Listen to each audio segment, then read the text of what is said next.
remember this man or what he said.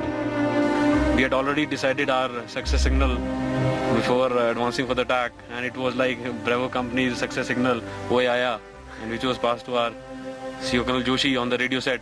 And after the another bunker was captured, my company's success signal was Ye Dil Mange More. The guys were so highly charged up that they're wanting that some more bunkers should have been there and we would have got the more chaps. They were words that moved a nation. Words that brought home the fighting spirit of a young breed of Indian soldier. Young men tasked to do what military observers felt was impossible. Climbed near vertical surfaces, dislodged well-entrenched, dug-in enemy soldiers in order to liberate a part of India.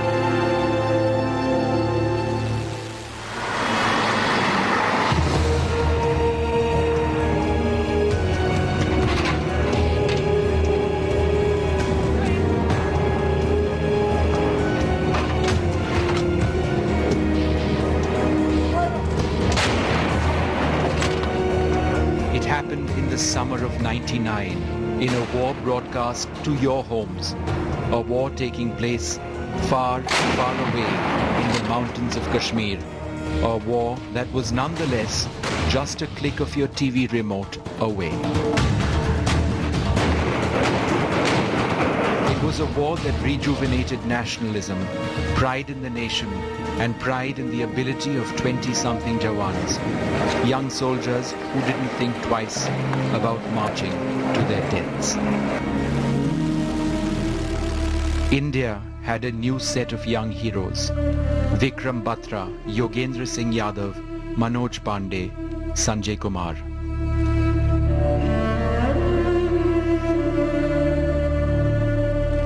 दुश्मन के पास पहुंचने पर हमने हमारा और दुश्मनों का आमने सामने हमारा फाइटिंग हुआ और करीब इस लड़ाई में 5 घंटे का समय लगा।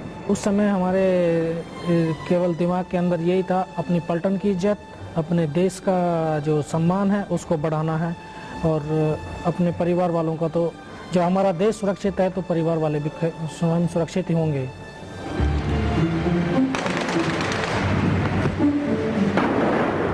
They were fighting in a place, on terrain, in climatic conditions, close to hell. They were to redefine the word mountain warfare.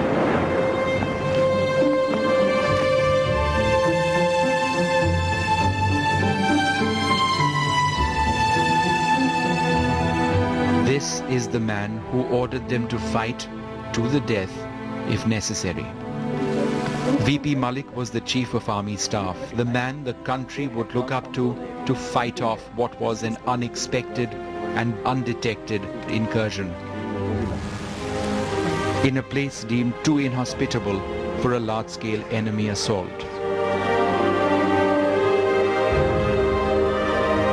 As Army Chief, Malik knew that war and death were synonymous terms, but still, it was his job to give the order sending young Indians into what was the lion's den. The hardest occasion for me, or the hardest time for me every day, was my first morning briefing, where they gave me account of the casualties of the previous 24 hours. You know, every time you winced when you came to know the number, and you felt bad. I think I can say the same thing for the Prime Minister.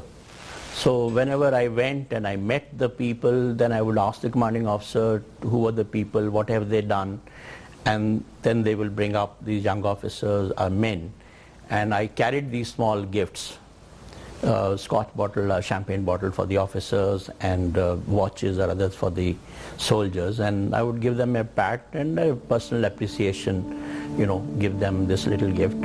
By May 1999, this is what had happened. Taking advantage of the geography of the region, which in many instances favored them, regulars of the Pakistan Army, accompanied by fully armed and well-trained militants, sneaked into Indian territory to capture several heights along 3 major fronts, Dras, Kargil and Batalik.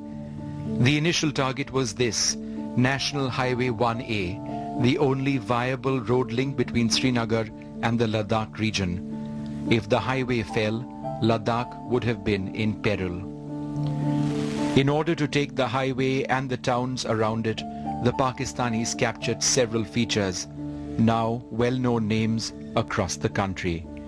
Tiger Hill, Tololing, Marpola, Mashko, and areas in Jubar and Turtuk, among others.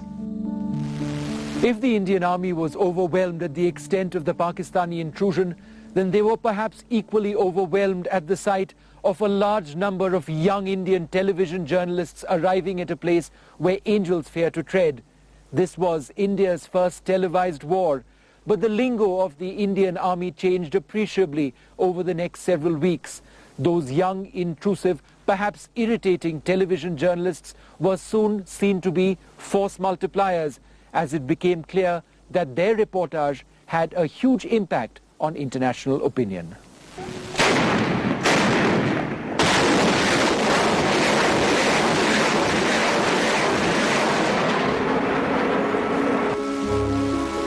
And so, if the Jawans up front were fighting in brutal hand-to-hand skirmishes behind the front lines but well within the range of Pakistani artillery, was another war, one for control of the airwaves, one where the story of what was happening was being reported.